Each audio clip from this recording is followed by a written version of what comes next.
Things could always be different. Better is debatable. Better is highly debatable whether it's going to be better, because we don't really know like what's going to happen, right? What led to what? What's responsible for what? You get into a car accident, your life is better, but you don't know it. But in the scope of what you can experience, it's like easier to tell. You're outside and it's cold, and you got a thin jacket. You want a thick jacket. A thick jacket would be better, right? It's like, yeah, I'm not as cold. It's a better jacket. You can keep going along that pattern. Comfort, home, healthier food, taste better. But I just I think there's what you're communicating and who you're communicating to when you're talking to anyone also, right? I just give out information. That's ultimately what my body, existence, brain decided to do. 2017 was to just start giving out information, talking about things going on, giving out solutions to problems. And the more solutions you give out, it's just that we're trying to. People talk about like privacy, right? And they want privacy. It's like, okay, no, I totally get it. But like, what are you willing to do for privacy? Exactly, right?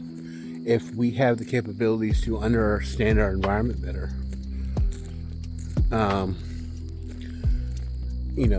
that means that if I could sit from my house and watch a bicycle go by, and because that bicycle is going by with that man on it at that time of day, with that in that body language on him, and the way the data is aligned, I can tell that guy just murdered his wife, right? And then we find out his wife goes missing, but because of all those rhythms, we know who did it. But beyond that, we know things that are going to happen before they happen, right? That before he murders his wife, we can see the stress that he is under, with intense enough and deep enough logic into situations, with filling out a lot of unknowns. We can see really deep emotional things going on in people, and we can do something good with them, right? And so it's like, okay, now I'm kind of looking into your house, right? I'm looking into your life. I'm looking how things going on into your life. Here's the thing. I do that. When I read people, I'm doing that. I'm seeing deep things like that. And people have said, Adam's eyes, it's like he's looking into your soul. It's like he's staring into your soul. And when we're in communication, it's like I'm reading them. I'm actively reading them, and I'm not hiding what I'm reading. And they're looking at me like, yeah, like here we are sitting, and I'm making eye contact, and you are telling me with your eyes things you know about me. You're not supposed to know those things. And we're just sitting here looking at each other. That's how things are with me and people, and it doesn't really make people comfortable all the time. But it's like, would you try to stop it, is what I'm saying. Is that I am using what I have to understand my environment better. That helps with my survival, and the way I use it helps other people with their survival, right? So, am I invading your privacy? I mean, honestly, I'm just existing, right? I didn't even try for that. It's just a gift. My brain does it more than I do it. So, and I know how it works. It's based on circadian rhythms. I see them, and I see different colors and markers for things, and collectively they shine with meaning about various things. And so it's like, am I invading somebody's privacy? It's like, you never had privacy. It's the data was always there for us to look at like that. You just weren't aware that we could do that. Everything is telling on you all the time. Your entire body is telling on you all the time on things that you don't want people to know.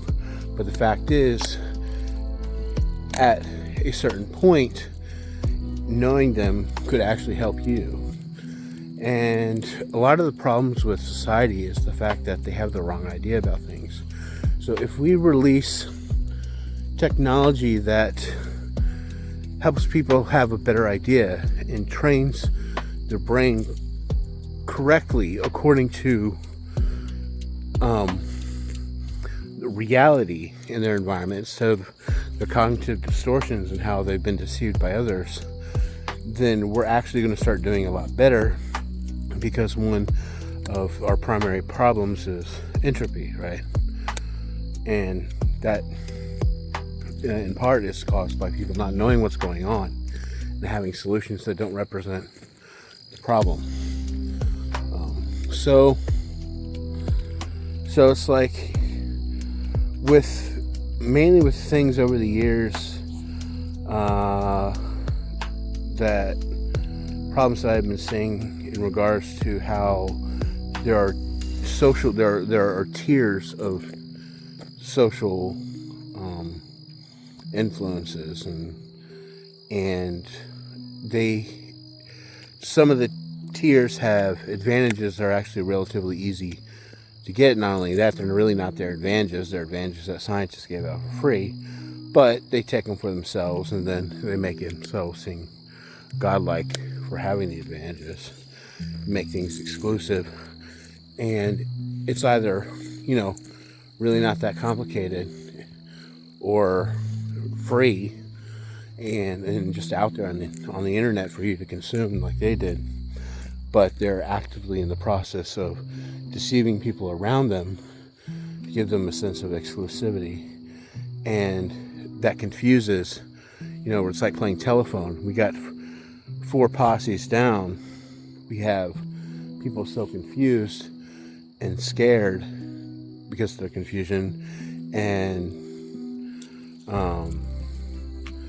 involved in worlds of how people react when they're scared and confused, committing very serious crimes, when we can just adjust what they know, and now advantages for their survival easier for them to get to than what the tiers of social groups that they're connected to made it.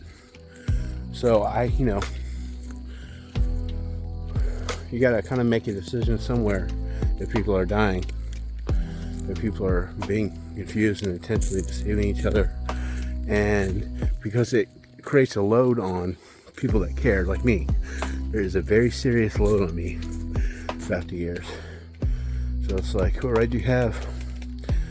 Oh man, I kind of have every right, because it's not helping people understand their environment better is not a crime. It's a gift that I have myself. It's like I'm giving you my gift. You can have me around you and what I do, like all the time. I don't have to be there, and it helps keep people safe.